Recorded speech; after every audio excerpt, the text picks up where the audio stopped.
हम लोग के रातों की नींद उड़ गई है। हम जो कल एग्जाम दिए उसका रिजल्ट जो आएगा, रिजल्ट में क्या लिख के देंगे कि हम आपको रिजल्ट तो दे रहे हैं, नौकरी की उम्मीद मत करिएगा। तो लगभग 15 लाख बच्चे बीएड धारक हैं। 15 लाख बच्चे बीएड धारकों में अगर मान लीजिए 10% वैकेंसी है, क्या बात हो कि गवर्नमेंट ऑर्डिनेंस लाए, जैसा कि पूर्व में सरकार करती रही है, चाहे वो दिल्ली में अधिकारियों का ट्रांसफर पोस्टिंग को लेकर या फिर अदर स्टेट में जल्लीकट्टू, सबरीमाला, एनसी जो SC ST वाला केस था, या फिर साहबानो, मतलब तमाम हजारों केस ऐसे हैं कि जब गवर्नमेंट ने सुप्रीम कोर्ट के वर्डिक्ट को ऑर्डिनेंस के द्वारा कानून बनाकर पलटा है। अब आप एक एक बच्चे का हजार रुपए खा के आपको रातों की रोटी हजम हो जाती है, आपको रातों में आंखों में नींद आ जाती है। आज हम बाहर हुए हैं, कल आप बाहर होंगे। दिनकर जी की बहुत अच्छी पंक्तियां हैं, फमर फेफ है नहीं पाप का भागी केवल ब्याध, जो तटस्थ है समय लिखेगा उनका भी अपराध। अगर हम किसी को बैठा सकते हैं तो हम उसको उतार भी सकते हैं, ये बात आप हमेशा ध्यान रखिएगा। शिक्षक भर्ती के तमाम प्रदर्शन आपने देखे होंगे कि शिक्षक अभ्यर्थी तमाम तरह के प्रदर्शन करते नजर आते हैं, लेकिन सुप्रीम कोर्ट के एक फैसले के बाद बीएड अभ्यर्थियों में काफ़ी ज़्यादा रोष देखने को मिल रहा है। जी हाँ, दरअसल 2018 में एनसीटीई के एक नोटिफिकेशन के बाद ये तय हुआ था कि बीएड अभ्यर्थी जो हैं वो प्राइमरी स्कूल के बच्चों को पढ़ाने के लिए बिल्कुल योग्य हैं, लेकिन सुप्रीम कोर्ट ने इस फैसले को रद्द कर दिया है। उसके बाद बीएड के तमाम अभ्यर्थियों में रोष देखने को मिल रहा है। हम मौजूद हैं अभी राजधानी लखनऊ में और यहाँ पे हमारे साथ कुछ बीएड के अभ्यर्थी मौजूद हैं, उनसे हम बात करते हैं और जानते हैं कि आखिर उनकी क्या समस्या है। सबसे पहले मैं आपका नाम जानना चाहूँगी। नाम क्या है आपका? हरिओम नाम है। क्या समस्या है, क्यों यहाँ पे आप लोग प्रदर्शन कर रहे हैं? मैम, ये अभी 11 अगस्त को माननीय सुप्रीम कोर्ट का निर्णय आता है कि जो बीएड के अभ्यर्थी हैं वो पीआरटी में पार्टिसिपेट नहीं कर सकते। ये बात है मैम 18 जून 2018 की, जब एनसीटीई जो है वो एक गजट नोटिफिकेशन जारी करती है और उसमें कहा जाता है कि जो बीएड वाले हैं वो भी अब पीआरटी में पार्टिसिपेट कर सकते हैं। मैम, ये सर्वविदित है कि जो उसके पहले बीएड वाले जो हैं वो पीआरटी में पार्टिसिपेट नहीं कर सकते थे। 2018 में आता है, फिर अचानक बीएड में जो पंजीकरण रजिस्ट्रेशन के लिए एक बूम आता है, जो प्राइवेट कॉलेजेस जो खाली रह जाते थे, इवन गवर्नमेंट कॉलेजेस भी खाली जाते हैं। मैम, हमने गवर्नमेंट कॉलेज से बीएड किया है, वहाँ पर 50 सीट्स अलॉट थी, लेकिन 47 ही फुलफिल हो पाई। 3 सीट वहाँ भी वैकेंट थी। इस लेवल की मैम बीएड के मतलब लेकर लोग सीरियस नहीं थे, लेकिन 2018 के बाद में एक अचानक बूम आया, बीएड करने के लिए लोग इच्छुक हुए। अब हम लोग की आस बढ़ी, बीएड हम लोगों ने रजिस्ट्रेशन किया, लास्ट ईयर हमारा बीएड कंप्लीट हुआ। लास्ट ईयर बीएड कंप्लीट होने के बाद में हमने टेट क्वालिफाई किया, सीटेट वो 2021 में ही क्वालिफाई किया था, सीटेट क्वालिफाई किया मैम। उसके बाद में आप सुपर टेट की तैयारी कर रहे थे, क्योंकि एक आस जगी थी कि हाँ, हम लोग जो बीएड किए हैं अब प्राइमरी टीचर बनकर जो हमारे नन्हे मुन्ने बच्चे हैं, जो भारत के भविष्य हैं, कर्णधार हैं, उनको हम पढ़ाकर हम उस योग्य बनाएंगे कि ताकि कल 10, 15, 20 साल बाद हमारे देश का नेतृत्व कर सके वो। मैम, देखते हैं आजकल जो हमारे नेतृत्व करता है, तमाम प्रकार की चीज़ें आती हैं और ये सब दिखाया जाता है मैम, ये किसी से छिपा नहीं है मैम। तो हम चाहते हैं कि जो हमारे नन्हे मुन्ने बच्चे, जो हमारे युवा हैं आने वाले भविष्य में, वो मैम ऐसे न रहे। कम से कम हमारा भारत समृद्ध हो, हमारा भारत विकसित हो। इसके लिए सबसे पहले ज़रूरत है बेहतर शिक्षा की, गुणवत्तापूर्ण शिक्षा की। बच्चों को शिक्षा ही ना दिया जाए, बच्चों को मानवीय गुण भी डेवलप किया जाए उनमें, कि बताया जाए कि हर चीज़ शिक्षा से नहीं है, हमारे सामाजिक मूल्य क्या है, हमारी माताओं बहनों के साथ कैसा व्यवहार करना है, ये सब ये कब होगा? जब जो अध्यापक होगा वो इन चीज़ों को समझता होगा, इन बारीकियों को समझता होगा, समाज में रहा होगा, समाज की वो जो कमियाँ उनको समझा होगा। मैम, हम बीएड के जो हैं उनको भी टीचिंग इंटर्नशिप होता है, जिसमें 4 महीने जाकर हम बच्चों को पढ़ाते हैं, छोटे छोटे बच्चों को पढ़ाते हैं। हम लोग गांव गली में एक प्रोग्राम ऑर्गेनाइज करते हैं, जहां पर हम बच्चों को वहां भी शिक्षा देते हैं, उनको भी बताते हैं कि कैसे क्या पढ़ाना है, मतलब कैसे आगे बढ़ना क्या है। तो अचानक ये आता है कि नहीं, आप पीआरटी में नहीं पढ़ा सकते। और रीज़न क्या दिया जाता है मैम? क्योंकि आप जो एक पेडागोजी होती है, जो बीटीसी या बीएसटीसी वालों को पढ़ा, जो इस समय डीएलएड कहे जाते हैं, उनको जो पढ़ाया जाता है वो आप नहीं पढ़ते हैं। एक रीज़न ये जाता है, क्यों ये देख, जबकि मैम ये है लेसन प्लान बीएसटीसी वाले भी बनाते हैं, लेसन प्लान हम भी बनाते हैं। हमारे पास भी हम भी नॉर्म चॉम्स्की को, स्किनर को वगैरह को जो है हम भी पढ़ते हैं, वो भी पढ़ते हैं। मैम, क्या अंतर रह गया?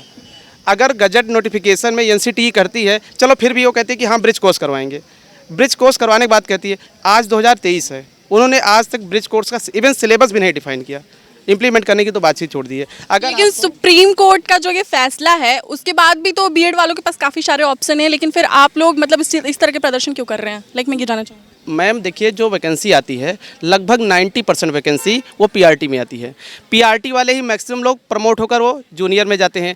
जूनियर में भी वैकेंसी आती है, लेकिन मैम नॉमिनल एकदम मिनिमम आती है, कभी 3000 आ गई, कभी 4000 आ गई, ऐसे आती है। मैक्सिमम लोग पीआरटी जो प्राइमरी पढ़ाते हैं वहीं प्रमोट होकर जाते हैं। टीजीटी पीजीटी में मैम 2021 में टीजीटी और पीजीटी को मिलाकर हार्डली 9-10 हज़ार वैकेंसी आई थी। उसमें भी मैम सब डिफरेंट टाइप के सब्जेक्ट का मैचिंग होता है। हिस्ट्री होना चाहिए, सिविक्स होना चाहिए, ज्योग्राफी होना चाहिए, PCM होना चाहिए, तमाम प्रकार के उसमें। तो उसमें अगर देखा जाए मैम, तो पिछले 5 या 8 सालों में TGT और PGT, इवन LT ग्रेड की डिमांड 2017 से मैम हो रही है, 2023 है, और ये भी अभी नहीं पता है कि कब आएगी मैम। जो मेन वैकेंसी आती है वो PRT में आती है। PRT में अगर 90% लगभग वैकेंसी PRT में 10% बचा मैम। 10% में क्या स्कोप है? इतने भारी जो हमारे उत्तर प्रदेश में ही देखा जाए तो लगभग 15 लाख बच्चे बीएड धारक हैं। 15 लाख बच्चे बीएड धारकों में अगर मान लीजिए 10% वैकेंसी आएगी, क्या बात हो? तो आपकी क्या डिमांड है, मतलब गवर्नमेंट से आप क्या डिमांड रख रहे हैं इसके बाद की, क्या चाहते हैं आप? गवर्नमेंट से हम डिमांड कर रहे हैं कि गवर्नमेंट ऑर्डिनेंस लाए, जैसा कि पूर्व में सरकार करती रही है, चाहे वो दिल्ली में अधिकारियों का ट्रांसफर पोस्टिंग को लेकर, या फिर अदर स्टेट में जल्लीकट्टू, सबरीमाला, NC जो SC ST वाला केस था, या फिर साहबानो, मतलब तमाम हज़ारों केस ऐसे हैं कि जब गवर्नमेंट ने सुप्रीम कोर्ट के वर्डिक्ट को ऑर्डिनेंस के द्वारा कानून बनाकर पलटा है। अभी माननीय सर्वोच्च न्यायालय ने एक ऑर्डर दिया था जिसमें कहा था कि मुख्य चुनाव आयुक्त की नियुक्ति कैसे होगी। उसमें वो जो कमेटी उन्होंने की बात की थी, उस कमेटी में CGI को भी रखने की बात की थी। अभी जो मानसून सत्र में एंड हुआ है, उस मानसून सत्र में वर्तमान सरकार ने एक मतलब जो संशोधन पास किया, एक उन्होंने बिल बनाया है, और जिसमें कहा गया उन्होंने CGI को हटा दिया है। मैम वो भी निर्णय सुप्रीम कोर्ट का था। तो ऐसा तो पहली बार नहीं हो रहा है कि हम लोग ऑर्डिनेंस की बात करें, तो पहली बार है कि सुप्रीम कोर्ट ने निर्णय दिया है उसका उल्लंघन है। पूर्व में भी सरकारें हुई, और आखिर में हमारे यहाँ सेपरेशन ऑफ पावर है, जहाँ पर चाहे वो जुडिशरी हो, चाहे एग्जीक्यूटिव हो, चाहे वो लेजिस्लेचर हो, उसका अलग अलग डिवाइड है। रूल जो कानून बनाया जाता है, कानून बनाने का पूरा काम जुडिशरी उसका लेजिस्लेचर का है, उसको इम्प्लीमेंट करने का काम एग्जीक्यूटिव का है। उसमें कुछ अच्छा हुआ है या वो कानून को नहीं फॉलो किया, यह काम है चेक करना जो है जुडिशरी का। तो क्या लगता है आपको कि इस प्रदर्शन के बाद सरकार जो है अध्यादेश लाएगी? क्या लगता है, क्या बोलेंगे? सरकार को अध्यादेश लाना चाहिए, तो क्योंकि जो है प्राथमिक शिक्षक पात्रता परीक्षा हम लोग पास करते ही हैं, इसके बाद ही हम लोग को कोई ज्वाइनिंग मिलती है, कोई नौकरी मिलती है। यदि हम प्राथमिक शिक्षक पात्रता पास कर रहे हैं तो हमारे पास गुणवत्तापूर्ण शिक्षा देने की भी क्षमता है, हमारे पास वो शैक्षणिक कौशल हैं जिनको हम पास कर रहे हैं, जिनके बाद हम पात्र हो रहे हैं। तो यदि माननीय न्यायालय ने कहा है कि हमारे पास शैक्षणिक कौशलों की कमी है, तो उन कौशलों की कमी होने के बावजूद हम कैसे शैक्षिक पात्रता को पास कर पा रहे हैं, कैसे हम प्राइमरी TT को पास कर रहे हैं? और अगर हम कर रहे हैं इसका मतलब हम पात्र हैं। यदि हम पात्र हैं तो हमारे साथ न्याय होना चाहिए, और इस न्याय के लिए उनको अध्यादेश लाना चाहिए। तो आपको क्या लगता है कि सुप्रीम कोर्ट के इस फैसले का कितना असर पड़ा है बीएड अभ्यर्थियों पे? मैडम असर तो इतना पड़ा है कि हम लोग की रातों की नींद उड़ गई है। एक बहुत ही अच्छी शायरी है कि ये दाग दाग आलम ए फब गजीदा फहर था इंतज़ार जिसका ये फहर तो नहीं। फहर मतलब सुबह। हमको जिस सुबह का इंतज़ार था, ये सुबह जो हमको 12 अगस्त के निर्णय के बाद मिली है, इस सुबह का इंतजार नहीं था मैडम। कल CTET का एग्जाम भी था, तो कई मतलब काफ़ी लोगों ने इसका एग्जाम भी दिया होगा बीएड के अभ्यर्थियों ने। तो क्या लगता है कि उनका फ्यूचर क्या है जिन्होंने एग्जाम दिया, और क्या लगता है कि मतलब जिन लोगों ने CTET का एग्जाम देना था, जिन अभ्यर्थियों को बीएड के, क्या उन लोगों ने दिया है, या फिर इस फैसले के बाद कुछ लोगों ने एग्जाम नहीं दिया है? क्या बोलेंगे? जी, यही तो दुर्भाग्य है मैडम देश का। आप ये बताइए, सीटेट के एग्ज़ाम जो कल हुआ है प्राइमरी का, उसमें बीएड टोटली वैलिड है। बीएड वाले बच्चों का एडमिट कार्ड आया है, वो एग्ज़ाम दिए, रिजल्ट भी आएगा मैडम। अब मैं एक सवाल पूछना चाहता हूँ कि अगर सीटेट बीएड के लिए, अगर प्राइमरी के लिए बीएड वैलिड नहीं था, तो एनसीटी किस आधार पर हम लोग का एग्ज़ाम ले रही है, किस लिए एग्ज़ाम ले रही है और क्यों एग्ज़ाम ले रही है? हम जो कल एग्ज़ाम दिए उसका रिजल्ट जो आएगा, रिजल्ट में क्या लिख के देंगे कि हम आपको रिजल्ट तो दे रहे हैं, नौकरी की उम्मीद मत करिएगा। आप एक बच्चे का हज़ार रुपए खा के आपको रातों की रोटी हजम हो जाती है, आपको रातों में आंखों में नींद आ जाती है। हम सभी विद्यार्थियों का गरीब परिवार से आते हैं, हम सभी लोग गरीब परिवार से आते हैं। इतने बड़े अमीर अगर होते तो टीचर बनने के लिए मैडम संघर्ष नहीं कर रहे होते। आप हमसे मोटी मोटी धनराशि वसूल ले रहे हैं। हम सुदूर बहराइच से आते हैं मैडम, वहाँ से लखनऊ पेपर देने आए हैं, और खर्चा लगा, जाहिर सी बात लगा होगा, फिर भर्तियाँ नहीं आती। एक बात मैं और बताना चाहूँगा, जो हरिओम हमारे मित्र कह रहे थे कि हम बीएड के पास ज़्यादा मौके हैं। मैडम ज़्यादा मौके कहाँ हैं? एक बात कंप्लीट कर लूँ कि टीचिंग के 4 स्टेज होते हैं, lower primary, upper primary, lower primary 1 से 5, अपर प्राइमरी 6 से 8, TGT 9, 10 and PGT 11, 12। Madam primary कर दिया आपने बीएड और BTC वालों के लिए, प्राइमरी कर दिया आपने BTC वालों के लिए, 6 से 8 में आप इन्हीं BTC वालों को प्रमोट कर दे रहे हैं। ये दुर्भाग्य है मैडम। एक तरफ आप कह रहे हैं कि हमारे पास स्किल नहीं है, दूसरी तरफ आप बिना स्किल के BTC को जूनियर में प्रमोट कर दे रहे हैं। तीसरा मैडम 2 हो गए BTC के लिए मैडम। तीसरा बच्चा TGT मैडम 50 तरह के कॉम्बिनेशन होते हैं और बहुत कम भर्ती आती है, 3000 4000 से ज़्यादा कभी नहीं आई। एक TGT केवल बीएड के लिए है। चौथा PGT में ना मैडम बीएड की ज़रूरत है ना BTC की ज़रूरत है। PGT में केवल PG की ज़रूरत है, और वो PG तो कोई भी कर सकता है। तो आप PG को हमारे लिए क्यों जोड़ रहे हैं भाई? सीधे तौर पर 2 में आप खा रहे हैं, 1 में हमको मौका मिल रहा है। ये तो नहीं होना चाहिए मैडम। नारा हमारे लिए लगाते कि हम आपका अधिकार खा रहे हैं, अधिकार तो आप हमारा खा रहे हैं। अगर बीएड वाले योग्य हैं तो उनको आप जूनियर भर्ती दे दीजिए। और अगर ब्रिज कोर्स की बात हुई मैडम, ब्रिज कोर्स होता है, ये कोई नया कॉन्सेप्ट नहीं आया है देश में। जैसे एग्जाम्पल आपको दूंगा, दरोगा भर्ती होती है मैडम, दरोगा में एग्जाम किस चीज़ का होता है, मैथ का, रीजनिंग का, छोटे मोटे और हिंदी सब्जेक्ट का होता है। लेकिन वो डील किससे करते हैं मैडम, डील करते हैं कानून की बारीकियों से, कानून से, आईपीसी से, सीआरपीसी से कानून डील करते हैं। उनकी 1 साल की ट्रेनिंग होती है मैडम। ट्रेनिंग क्या है, ट्रेनिंग में एग्जाम होता है, परीक्षा होती है, पास करते हैं बच्चे उसको। वो क्या है, वो ब्रिज कोर्स ही तो मैडम है। आईएएस आदमी बनता है, आईपीएस बनता है मैडम, 1 साल की ट्रेनिंग होती है पूरी उसकी। 1 साल की ट्रेनिंग क्या है, वो ब्रिज कोर्स ही तो तरह के है। अगर बीएड वाले वैलिड नहीं है, आप मान लिए बीएड वाले वैलिड नहीं है मैडम, जो लड़के पास हो जाएं 3 महीने की आप उनको ब्रिज कोर्स करवा दीजिए, 3 महीने के आप उनको ट्रेनिंग दिला दीजिए। अरे पैसा आपको नहीं है, हमसे ले लीजिए। हम सभी लोग अगर इतना कुछ पैसे दे रहे हैं तो उसके लिए भी दे देंगे, कहीं से देंगे लेकिन दे देंगे। आप ब्रिज कोर्स करवा दीजिए, सबके लिए तो नहीं चाह रहे ना ब्रिज कोर्स। जो बच्चे सिलेक्ट हो जाएं उनको ब्रिज कोर्स आप करवा दीजिए, ये बात है। आप क्या कहना चाहेंगे सुप्रीम कोर्ट के इस फैसले के बारे में? देखिए मैम, सुप्रीम कोर्ट के फैसले को पहले तो मैं ये कहना चाहूँगा कि आज जिस देश के युवा को कहीं कार्यरत होना चाहिए था, वो आज का देश का युवा आज आंदोलन कर रहा है, सड़कों पर भटक रहा है।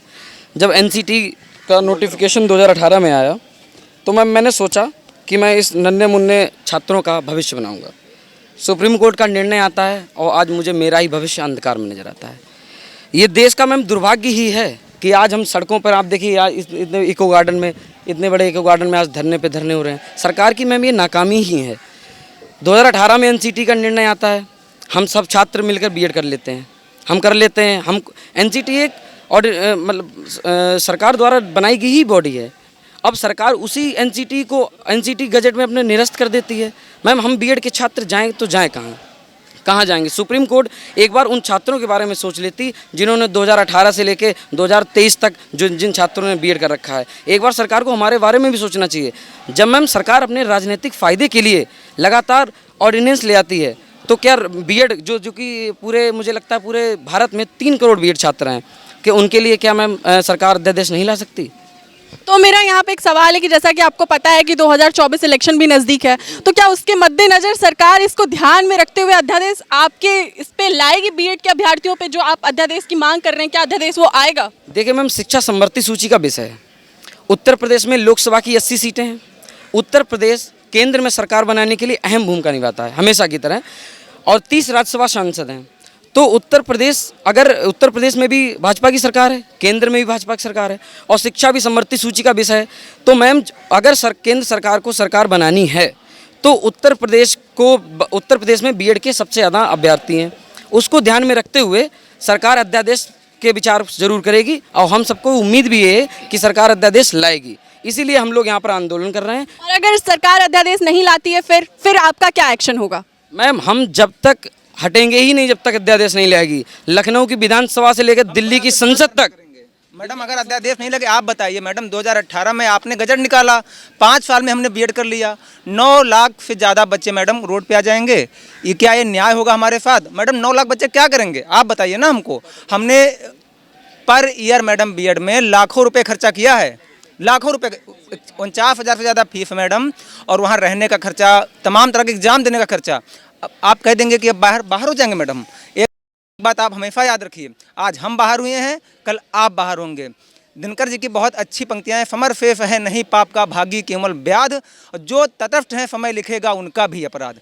तो आपका कहना है कि अगर सरकार अध्यादेश नहीं लाती है तो आप लोग ऐसे ही लगातार प्रदर्शन करते रहेंगे? बिल्कुल मैम, लगातार प्रदर्शन कर रहेंगे। वसीम बरेवली साहब का एक शेर है कि उसूलों पे आँचाए तो टकराना जरूरी है, और जिंदा हो तो जिंदा नजर आना जरूरी है।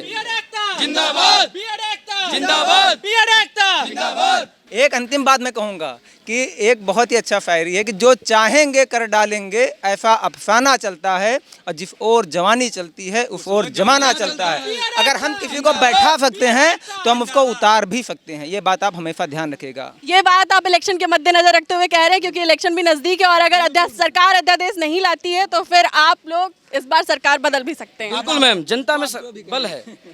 मैडम हम बचपन में कविताएं पढ़ते थे कि सारे जहां से अच्छा हिंदोसिता हमारा, और एक कविता और पढ़ते थे, शायद मुझे याद नहीं आ रही, वो कहते कि इस इंसाफ की डगर पर बच्चों दिखाओ चल के, ये देश है तुम्हारा, नेता तुम ही हो कल के। अगर ये हमारा देश है, हमने बीएड किया हुआ है, हमने कोई गलती नहीं करी है। अगर इन लोगों को एनसीटीई को अगर नहीं शामिल करना चाहिए था तो ये 18 में भर्ती कर लिया था इन्होंने, तो ये तुरंत रद्द कर देते कि भाई अब आप आगे करेंगे तो हमारी जिम्मेदारी नहीं है।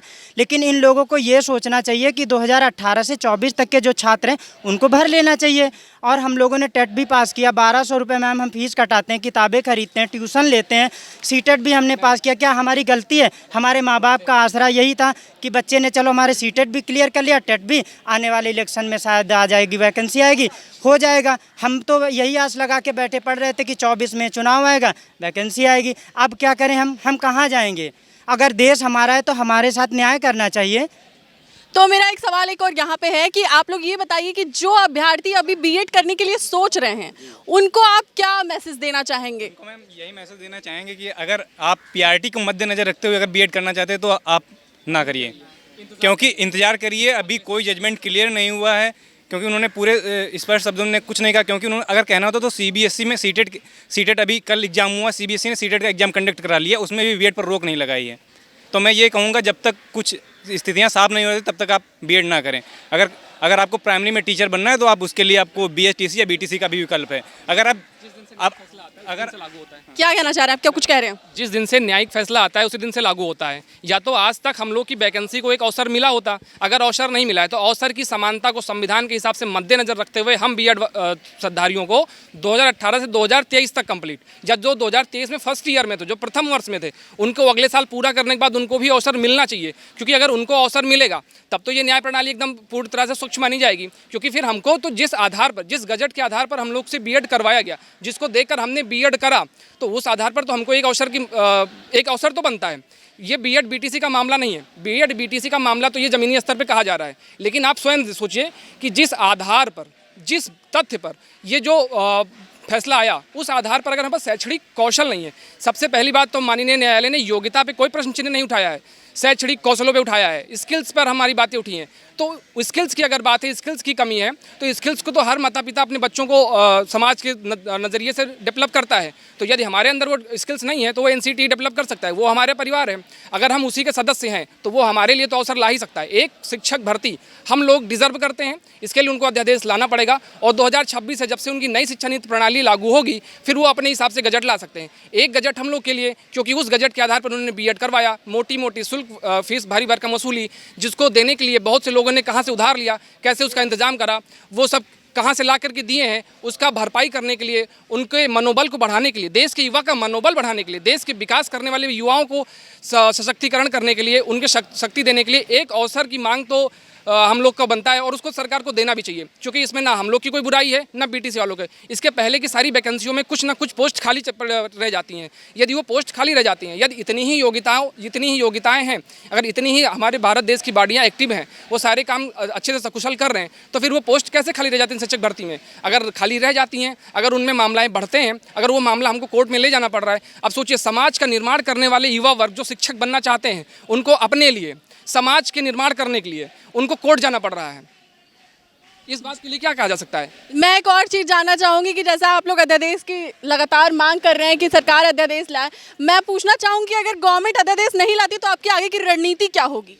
अभी तक तो ये बात हुई कि जैसे कि बताया कि क्या मतलब कहाँ से मुद्दा शुरू हुआ और कहाँ तक गया, लेकिन अब हम रणनीतियों पे चर्चा करेंगे, क्योंकि हमारे पास केवल एक रास्ता बचता है धरना प्रदर्शन का। शांतिपूर्वक एवं संवैधानिक ढंग से हम लोग यहाँ से लेकर के दिल्ली तक जहाँ भी जाना होगा, और ये धरना अनवरत रूप से चलता रहेगा। आज आप संख्या कम देख रहे हैं, इसका रीज़न ये है कि कल सीटेट का पेपर था और आगे के 2-3 दिन बिहार में पेपर लगा हुआ है, तो बहुत सारे बच्चे तैयारी में लगे हुए हैं। और मैं जितने भी लोग लाइव देख रहे हैं, जहां तक आपके न्यूज़ चैनल के माध्यम से आपको धन्यवाद देना चाहूँगा। आपके न्यूज़ चैनल के माध्यम से जहां तक हमारी आवाज़ जाएगी, मैं सबका आह्वान करता हूं कि नेक्स्ट बिहार बीपीएससी के पेपर के बाद जब भी धरना प्रदर्शन हो तो यहाँ पे भारी से भारी संख्या में लोग आएँ, और हम ये अनवरत रूप से करते रहेंगे। ये सरकार जो है, ये हमारी चाहे चेतावनी समझे, हम लगातार लगे रहेंगे इस पे जब तक हमारा हक हमें नहीं मिलेगा। और जैसे कि हमारे यहाँ के लीडर हैं, लखनऊ के भैया जी हैं, इन्होंने सारी बातें स्पष्ट रूप से बताई। मैं उतना एक्सप्लेन नहीं करूँगा क्योंकि इन्होंने सारी बातें बता दी है, लेकिन मैं रणनीतियों पे चर्चा कर रहा हूँ। मैं जहाँ जहाँ भी दे सकता हूँ अपना ज्ञापन, वहाँ पे ज्ञापन दूंगा। जो रणनीतियाँ होंगी बिल्कुल हमारी स्पष्ट हैं कि हमको ऑर्डिनेंस चाहिए, गवर्नमेंट से तो चाहिए, क्योंकि उत्तर प्रदेश में मात्र 13 लाख स्टूडेंट है, 13 लाख अभ्यर्थी है। इसके बाद पूरे देश में करोड़ों अभ्यर्थी हैं, इसके बाद उनका पूरा परिवार है। अगर जो एक परिवार में एक भाई बीटीसी किया हुआ है, दूसरी बहन ने बीएड किया हुआ है, तो दुश्मनी का माहौल बन गया है। तो इस वजह से बीएड वर्सेस बीटीसी चल रहा है। अपने ही खाना तक नहीं मिल रहा है, ये जान लीजिए। अगर बहन ने बीटीसी किया है, भाई ने बीएड किया है, खाना के टेबल पर मैडम ये हाल है कि खाना नहीं मिल रहा है कि आप बीटीसी का विरोध कर रहे हैं, आज आप खाना खुद बनाइए। ये हाल है मैडम। यहाँ पे शादियाँ रुक गई हैं लोगों की, यहाँ पे लोगों की शादियाँ रुक गई हैं, हमारी माताओं बहनों की, लड़कियों की शादियाँ रुक गई हैं, लड़कों की शादियाँ रुक गई हैं। ये बता के किया जा रहा था कि हमारा लड़का बीएड पास है, सीटेट पास है और यूपी टेट पास है, अभी वैकेंसी आएंगी, बस एक वैकेंसी बची है, इसके बाद हो जाएगा। लेकिन अब वो क्या करे, उसकी बेचारे की शादी अब तो बेरोजगार हो गया, अब तो उसके पास कुछ करने को ही नहीं बचा। सरकार कहती है बेटी बचाओ बेटी पढ़ाओ, और जब वो बेटी शिक्षक पात्रता परीक्षा पात्र हो जाए तो उसको धरने पर बैठाओ। ये कहाँ का न्याय हुआ? अब आप ही बताइए। यदि कोई लड़की हमारे देश में बेटी बचाओ बेटी पढ़ाओ, अगर कोई माता पिता अपने बेटी को बीएड करा रहा है, वो उसको शिक्षक बनाना चाह रहा है, वो अपने समाज का एक अपग्रेडेशन करना चाह रहा है अपनी बेटी के जरिए, और फिर बेटी को शिक्षक का हक ना मिले, उसको उस पात्रता के लिए अमान्य घोषित कर दिया जाए और फिर वो धरने पर बैठे, ये कैसी विडंबना है हमारे समाज की। तो ये थे हमारे साथ बीएड के कुछ अभ्यर्थी जो लगातार यहाँ पे शांतिपूर्ण रूप से धरना प्रदर्शन कर रहे हैं, और उनकी सरकार से लगातार मांग ये है कि सरकार यहाँ अध्यादेश लाए, क्योंकि उनका कहना है कि बीएड की सिर्फ सुप्रीम कोर्ट के एक फैसले की वजह से कितने लोगों की शादियाँ टूट गई हैं, टेबल पे भाई बहनों में दुश्मनी हो गई है। कहने का मतलब है कि बीएड वर्सेस बीटीसी हो रहा है। कैमरा पर्सन विवेक के साथ मैं अंजलि सिंह।